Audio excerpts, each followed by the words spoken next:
नमस्कार दोस्तों, आपका स्वागत है एक्मा पब्लिकेशन की इस सीरीज में। आज तारीख है 21 अप्रैल 2025 और हम बात करेंगे 20 अप्रैल 2025 और 21 अप्रैल 2025 की समसामयिक घटनाओं की और उन पर पूछे जाने वाले संभावित प्रश्नों की। तो आइए देखते हैं आज का पहला प्रश्न। आज का पहला प्रश्न है, बॉम्बे स्टॉक एक्सचेंज ने हाल ही में BSE 150 इंडेक्स लॉन्च किया है। इसमें किन आधारों पर कंपनी को शामिल किया गया है? ऑप्शंस हैं मुनाफा और घाटा, CSR स्कोर, बाजार पूंजीकरण और तरलता, कर्मचारियों की संख्या। इसका उत्तर है बाजार पूंजीकरण और तरलता। बॉम्बे स्टॉक एक्सचेंज एशिया का सबसे पुराना स्टॉक एक्सचेंज है। इसने अपनी 150वीं वर्षगांठ हाल ही में मनाई है। बॉम्बे स्टॉक एक्सचेंज की स्थापना 1875 में प्रेमचंद रायचंद के प्रयासों से हुई थी और ये दुनिया का 10वां सबसे पुराना स्टॉक एक्सचेंज है। इस ऐतिहासिक अवसर पर वित्त मंत्री निर्मला सीतारमण ने BSE 150 इंडेक्स लॉन्च किया है।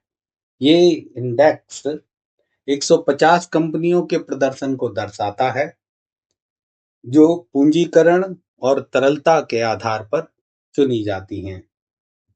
इससे निवेशकों को बेहतर संकेतक मिलेगा। आइए अब आगे बढ़ते हैं और दूसरा क्वेश्चन देखते हैं।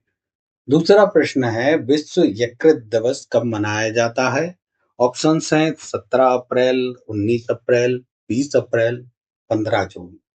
इसका उत्तर है 19 अप्रैल। विश्व यकृत दिवस 19 अप्रैल को मनाया जाता है और हर साल मनाया जाता है। इसको मनाने का कारण है कि लोगों को हेपेटाइटिस, फैटी लीवर या लीवर सिरोसिस जैसी बीमारियों के बारे में जानकारी दी जाए। यकृत या लीवर शरीर का एक महत्वपूर्ण अंग है जो खून साफ करता है, पाचन में मदद करता है और विषैले तत्वों को, टॉक्सिक एलिमेंट्स को बॉडी से बाहर करता है। गलत खान-पान और शराब का अत्यधिक सेवन लीवर को खराब करता है और लीवर से जुड़ी बीमारियां पैदा होती हैं। आइए अब तीसरा प्रश्न देखते हैं। आज का तीसरा प्रश्न है, एशियाई अंडर 18 एथलेटिक्स चैंपियनशिप में हिमांशु जाखड़ ने किस स्पर्धा में स्वर्ण पदक जीता है? ऑप्शंस हैं शॉट पुट, लंबी कूद, भाला फेंक और 100 मीटर दौड़। इसका उत्तर है भाला फेंक यानी जेवलिन थ्रो। भारत के युवा एथलीट हिमांशु जाखड़ ने सऊदी अरब के दम्मम में आयोजित की जा रही एशियाई अंडर 18 एथलेटिक्स चैंपियनशिप में पुरुषों की जेवलिन थ्रो स्पर्धा में स्वर्ण पदक जीता है। यह भारत का इस प्रतियोगिता में पहला स्वर्ण पदक है। आइए अब चौथा प्रश्न देखते हैं। चौथा प्रश्न है, भारत का पहला उपग्रह कौन सा था हाल ही में जिसके लॉन्च के 50 वर्ष पूरे हो गए हैं? ऑप्शंस हैं भास्कर, इनसैट, आर्यभट्ट, रोहिणी। इसका उत्तर है आर्यभट्ट। आर्यभट्ट भारत का पहला उपग्रह है जिसे 19 अप्रैल 1975 को लॉन्च किया गया था और 2025 में इस ऐतिहासिक घटना को 50 वर्ष पूरे हो गए। इसका नाम भारत के प्रसिद्ध खगोल शास्त्री और गणितज्ञ आर्यभट्ट के सम्मान में रखा गया था। यह उपग्रह इसरो ने सोवियत संघ की मदद से लॉन्च किया था। भारत ने इस भारत के लिए यह एक ठोस कदम था और इसके बाद भारत की जर्नी अब सौरयान तक पहुंच गई है। आइए अब अगला प्रश्न देखते हैं। पांचवा प्रश्न है, हाल ही में संसद खेल महाकुंभ का उद्घाटन किस शहर में हुआ है? ऑप्शंस हैं वाराणसी, प्रयागराज, लखनऊ, कानपुर। इसका उत्तर है लखनऊ। लखनऊ में केंद्रीय रक्षा मंत्री राजनाथ सिंह ने संसद खेल महाकुंभ का उद्घाटन किया है। इससे युवाओं को खेलों के प्रति प्रोत्साहन मिलेगा और स्थानीय प्रतिभाओं को एक मंच मिलेगा।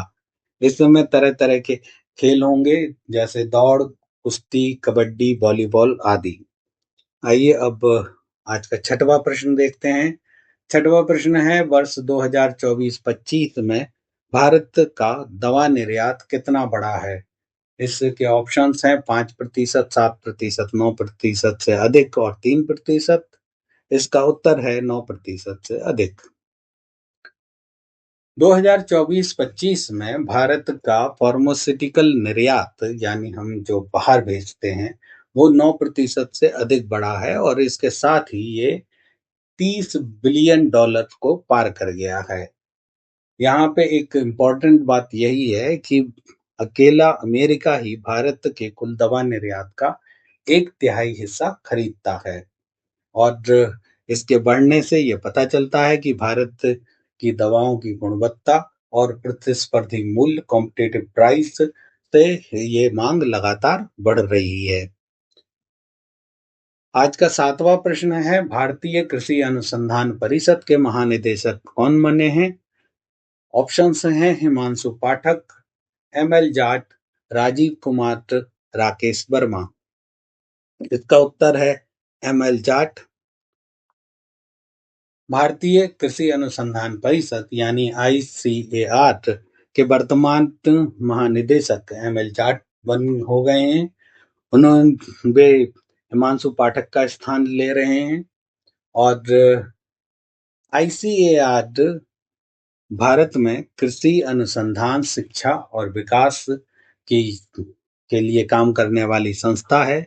इसका उद्देश्य कृषि क्षेत्र में नई नीतियां और तकनीकी सुधार लागू करना है, ताकि देश में खाद्य सुरक्षा बनी रहे।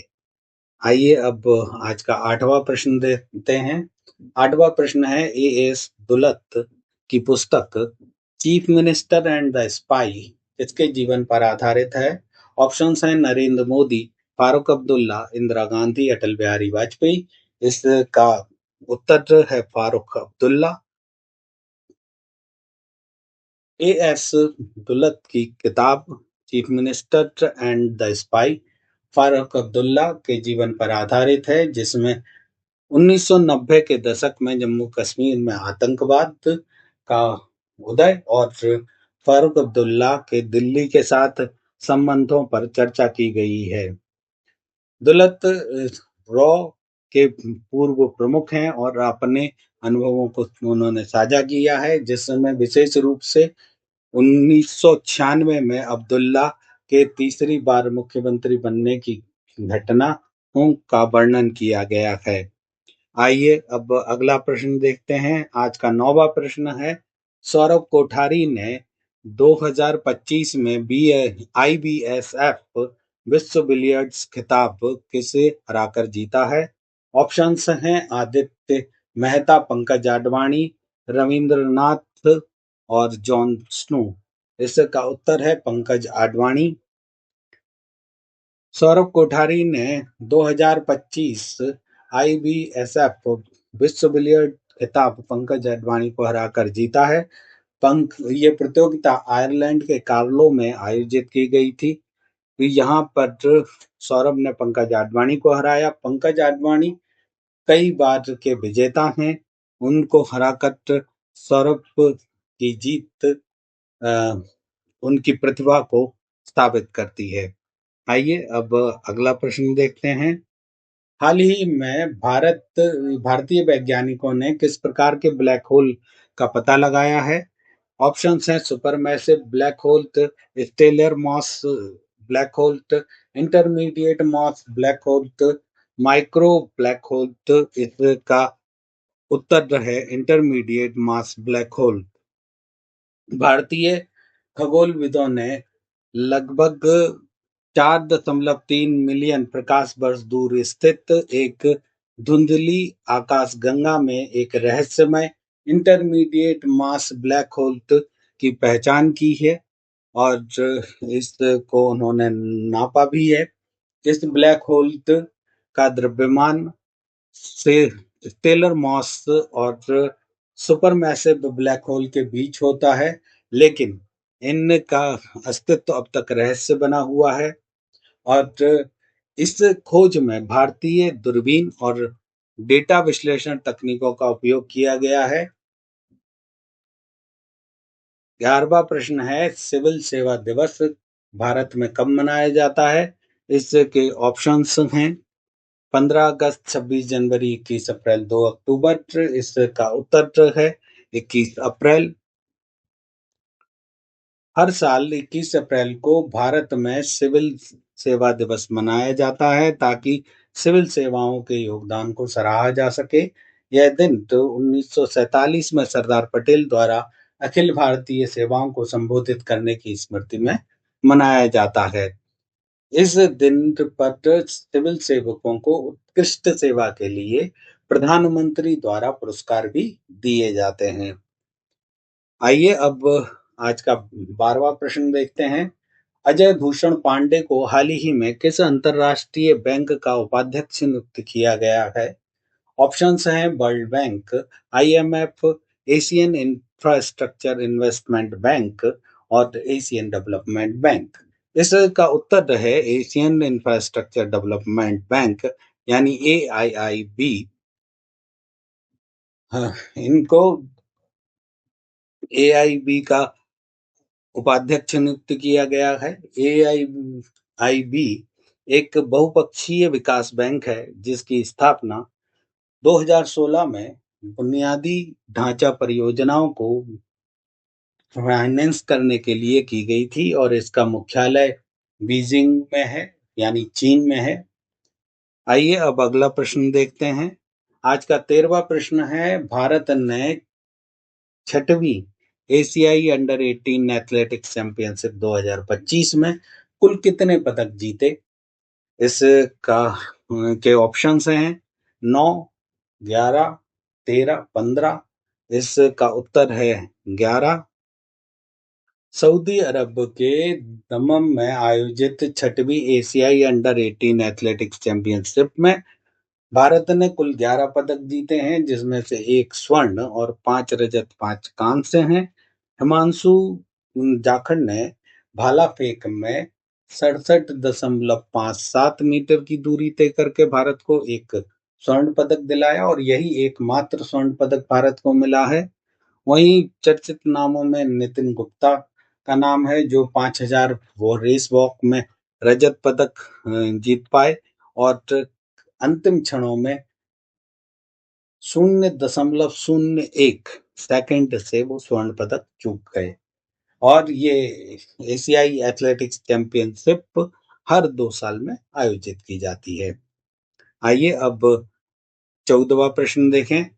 14वां प्रश्न है, डेजर्ट फ्लैग 10 हवाई युद्ध अभ्यास किस देश में आयोजित किया जा रहा है? तो इसके ऑप्शंस हैं सऊदी अरब, संयुक्त अरब अमीरात, कतर, ओमान। इसका उत्तर है संयुक्त अरब अमीरात। डेजर्ट फ्लैग 10 एक बहुराष्ट्रीय हवाई युद्ध अभ्यास है जो संयुक्त अरब अमीरात यानी यूएई में आयोजित किया जा रहा है। इस अभ्यास में भारतीय वायुसेना का मिग 19 और जैगुआर विमान भाग ले रहे हैं और इसकी अब जो अभ्यास है, ये युद्धाभ्यास है, एक्सरसाइज है, ये 21 अप्रैल से 8 मई तक अल दफार एयरबेस पर आयोजित होगी। इसमें कुल 12 देशों की वायुसेनाएं भाग ले रही हैं। आइए अब आज का 15वां प्रश्न देखते हैं और ये आज का आखिरी प्रश्न है कि निसार मिशन को किन 2 एजेंसियों ने मिलकर विकसित किया है? ऑप्शंस हैं इसरो और जास्का, इसरो और ईएसए, इसरो और नासा, इसरो और सीएनईएस।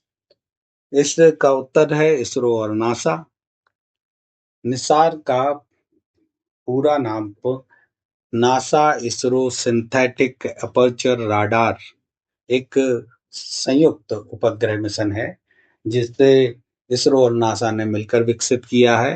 इसका ऑब्जेक्टिव जो है वो है पृथ्वी की सतह पर होने वाले बदलावों जैसे कि भूस्खलन, लैंडस्लाइड, हिमनदों का पिघलना, ग्लेशियर्स जो का पिघलना, समुद्री स्तर में वृद्धि और जंगलों का कम होना, जैसे इनकी हाई रिजोल्यूशन निगरानी की जाएगी, इनकी इमेजिंग्स बनाई जाएंगी और इनका अध्ययन करके इन पर इनके इनको सुधारने के लिए कार्य किया जाएगा। इसका लॉन्च श्रीहरिकोटा से जून 2025 में होगा और ये इसरो और नासा का पहला राडार इमेजिंग मिशन है। आज के वीडियो में इतना ही। धन्यवाद।